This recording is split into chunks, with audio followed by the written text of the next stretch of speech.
नमस्कार दोस्तों, story audio book Mumbai channel में आपका स्वागत है। अगर आपको ये कहानी पसंद आती है तो चैनल को सब्सक्राइब करें। तो चलिए शुरू करते हैं। जिंदल परिवार में अब तक आप लोगों ने सुना कि अनाया जिंदल परिवार में जाती है और वह लोग रात को बोनफायर के आसपास बैठकर बातें करते हैं और मजे करते हैं। तभी अनाया परिवार के बुजुर्गों के जाने के बाद अपने हर्षद भाई को देखते हुए बोली, भाई वैसे आपने भवानी की बेटी सारा शेरगिल के बारे में इंफॉर्मेशन निकाली? ये सुनकर हर्षद जिंदल बोला, हाँ मैंने पिछली बार चेक करने को कहा था। वह काफी अच्छा कर रही है। उसकी नेचर में भी काफी बदलाव आया है। अगर वह इसी तरह अच्छा करती रही तो मुझे नहीं लगता कि आगे की जिंदगी में उसे कोई प्रॉब्लम होगी। तभी ज्ञान जिंदल नाराज आवाज में बोला, प्रिंसेस तुम उसे बेकार लड़की के बारे में क्यों सोच रही हो? वह जैसा भी करे उसे हमारा क्या लेना देना। ये सुनकर अनाया ज्ञान को डांटते हुए बोली, ऐसा नहीं कहते ज्ञान, हर किसी को एक मौका मिलना चाहिए अपनी किस्मत बदलने का। भला ये बात वह कैसे नहीं जानती? उसे भी मौका मिला था अपनी गलती सुधारने का और मरकर वापस आने का, अपनी किस्मत वापस लिखने का। अगर यह पिछला जन्म होता तो वह अब तक घिन भरी जिंदगी जी रही होती। उसे सच में लगता था कि अगर मौका देने लायक इंसान हो तो उसे मौका देना चाहिए। हालांकि वह सभी को मौका नहीं देती थी, लेकिन उसने देखा था सारा की हरकतें और बिहेवियर सभी वजह उसकी परवरिश की वजह से था। अगर बचपन से ही उसे सही गलत और अच्छा चरित्र वाली इंसान ने पाल पोस कर बड़ा किया होता तो सारा ऐसी नहीं होती, इतनी स्वार्थी। इसीलिए वह ज्ञान को समझा रही थी कि हर किसी को एक मौका मिला चाहिए। और फिर ये तो उसकी दूर की कजन थी, भला वह उसकी जिंदगी बर्बाद होते हुए कैसे देख सकता था? ज्ञान को भी समझ आ गया कि उसने कुछ ज्यादा ही कह दिया। तभी हर्ष जिंदल थोड़ी नाराज आवाज में बोला, वैसे प्रिंसेस मैं तुमसे नाराज हूँ। ये सुनकर अनाया अपने हर्षद भाई को घूरते हुए बोली, और भला आप क्यों नाराज है? नाराज तो मुझे होना चाहिए। आपकी शादी को इतना वक्त हो गया, यहाँ तक कि मैंने बड़ा दिल करके अपनी सेक्रेटरी कम बेस्ट फ्रेंड को आपसे शादी करने के लिए मनाया। आपके बीच मैच मेकर का भी काम किया, फिर भी आपने अभी तक मुझे बुआ नहीं बनाया। नाराज तो मुझे होना चाहिए। इतना बोलकर वह नखरेली बच्चों की तरह अपना मुंह फुलाकर दूसरी ओर सर कर लेती है। इस वक्त सच में वह बहुत प्यारी लग रही थी, खास करके हर्षवर्धन जो कब से अपनी बीवी के नखरे देख रहा था। उसका तो दिल कर रहा था कि अगर अभी यहाँ कोई नहीं होता वह उसके होठों को जोर से चूम लेता, क्योंकि अनाया ने इस वक्त सफेद कलर का लूज हुंडी और नीचे फूल पजामा पहना हुआ था। यहाँ तक कि हुडी में 2 फरी कान भी थे, जिसे अनाया ने अभी ठंड की वजह से सिर पर लिया हुआ था।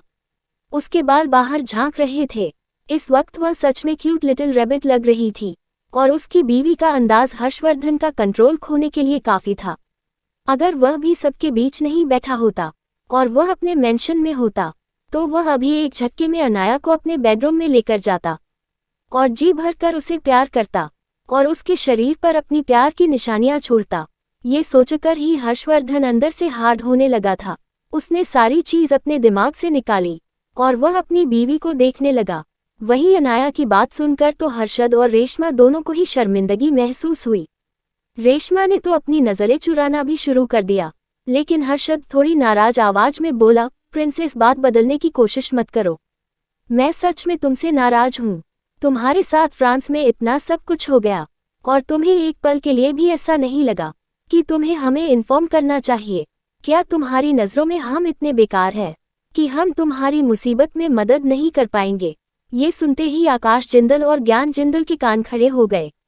उनको तो यही सुनाई दे रहा था कि फ्रांस में उनकी प्रिंसेस को तकलीफ सहनी पड़ी।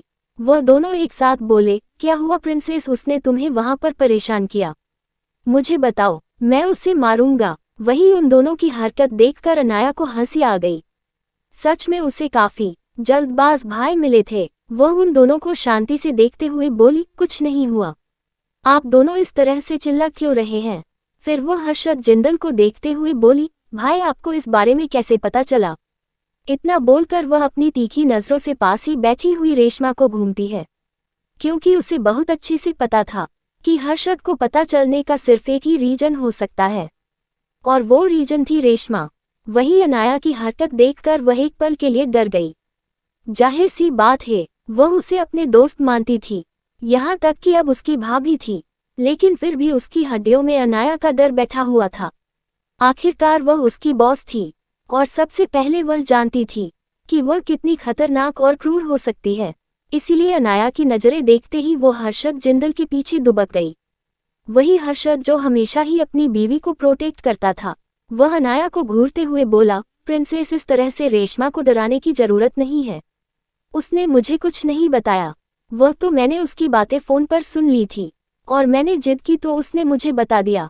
इसीलिए उसे घूरना बंद करो और मुझे जवाब दो, तुमने हमें इस बारे में क्यों नहीं बताया और ना ही हमसे किसी भी तरह की मदद ली? क्या तुम्हें सच में हम इतने बेकार लगते हैं?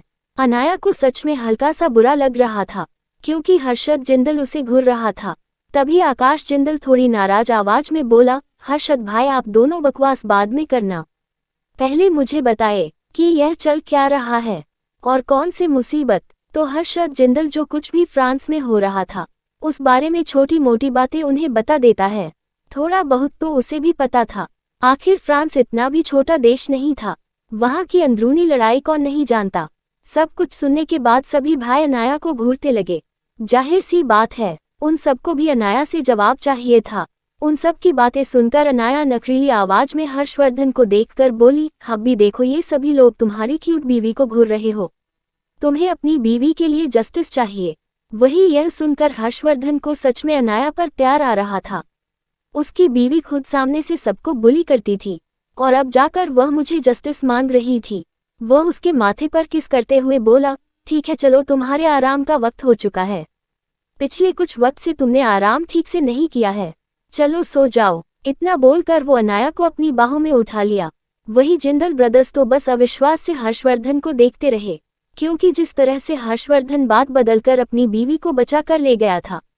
तभी अनाया जो सबसे बचकर अंदर जा रही थी उसे शरारत सूझी। वह हर्षवर्धन के कंधे से पीछे देखते हुए चालाकी से बोली, वैसे आप लोगों को मेरी चिंता करने की जरूरत नहीं है। आपको तो ये सोचना चाहिए कि आकाश भाई अब शादी कब ले। अब आपकी उम्र हो रही है, आपको भी मेरे लिए प्यारी सी भाभी खोज लेनी चाहिए। आखिरकार हम कब तक इंतजार करेंगे? वैसे भी मेरी बड़ी भाभी को भी अपने लिए एक दोस्त चाहिए जो हमेशा ही उसके साथ खड़े रहे। इतना बोलकर वह वापस अपना चेहरा हर्षवर्धन की गर्दन में छुपा लेती है। वही आकाश जिंदल अब तक गुस्सा हो रहा था। उसकी आंखें बड़ी बड़ी हो गई क्योंकि अनाया ने पूरी बाजी ही पलट दी थी। अनाया जो सब कुछ बोलकर वहां से चली गई थी उसके चेहरे पर शैतानी मुस्कान थी। वही अनाया की बात सुनकर रेशमा भी तुरंत बोली, बिल्कुल सही बात है, अनाया ने बिल्कुल सही कहा है। अब मुझे भी एक साथीदार की जरूरत है। आकाश भाई, आपको भी एक प्यारी सी लड़की खोज लेनी चाहिए। वही अपनी भाभी की बात सुनकर आकाश को थोड़ी सी शर्मिंदगी महसूस हुई। वह नाराज आवाज में बोला, भाभी आप भी उस बदमाश का साथ दे रही है। आप भूल रही है यहाँ बात क्या हो रही है। वह पूरी बात ही पलट कर चली गई। वही आकाश की बात सुनकर बाकी सबको भी सही लगा कि अनाया कितनी चालाक थी। ये सुनकर रेशमा मुस्कुराते हुए बोली, ये तो कुछ भी नहीं, वह तो बड़े बड़े देश के संचालक को भी ऐसे ही चुप कर देती है।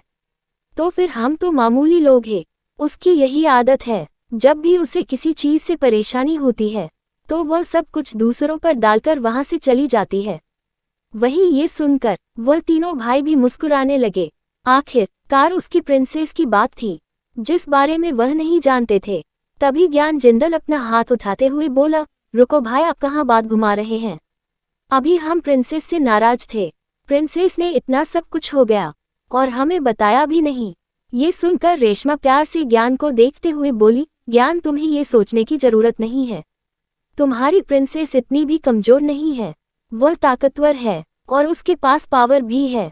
बस उसे हमें बता देना चाहिए था।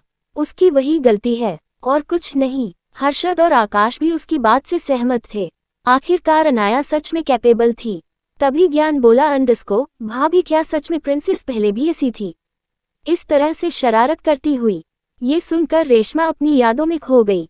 हजारों की भीड़ के बीच एक अकेली लड़की जिसने ऊपर से नीचे तक काले कपड़े पहने थे, शरीर पर जगह जगह पर हथियार तने थे, चेहरे पर मास्क और अपने खतरनाक अंदाज में हजारों लोगों को ट्रेन कर रही हो, जैसे वह अपनी फौज खड़ी कर रही हो और हर कोई उसकी एक बात पर अपना सर झुकाकर बात मान रहा हो। सच में वह नज़ारा काफी खतरनाक और दिल दहला देने वाला था। ये सब कुछ याद करके रेशमा होश में आते हुए बोली, बिल्कुल नहीं अनाया पहले ऐसी नहीं थी। वह हमेशा ही सख्त और अपनी मकसद के लिए जुनून नहीं थी। उसे हमेशा ही पावर और ताकत हासिल करनी थी। उसका मानना था कि यही दो चीज उसे हमेशा अपनी मंजिल की ओर ले जाएगी। ये सुनकर हर्षद जिंदल बोला, कौन सी मंजिल? क्या कुछ ऐसा है जो प्रिंसेस को चाहिए? हमें बताओ, हम उसे देंगे। ये सुनकर रेशमा बोली, ये तो मैं नहीं जानती, लेकिन ऐसा जरूर कुछ है जो वो अपने दिल में छुपाए बैठी है, जिस बारे में कोई नहीं जानता। मुझे तो ये तक नहीं पता कि उसके पास कितनी पावर है। मैं तो बस उसके एक ही ब्रांच को हैंडल करती हूँ। उसकी कई सारी आइडेंटिटी है। हालांकि उसमें से कुछ मुझे पता है, लेकिन कुछ तो मुझे भी नहीं पता। वही सब कुछ सुनने के बाद जिंदल ब्रदर्स भी अपनी प्रिंसेस के बारे में सोचने लगे। आकाश दर्द भरी आवाज में बोला, प्रिंसेस को ये सब कुछ हासिल करने में काफी मुश्किलें होगी। उसने काफी कुछ सहन किया होगा। रेशमा भी अनायास में बोल पड़ी, बिल्कुल सही। उसे हद से ज्यादा ट्रेनिंग ली है। कई हफ्ते तक बिना सोए निकाले हैं। कई लोगों को बचाने के लिए खुद की जान खतरे में डाली है।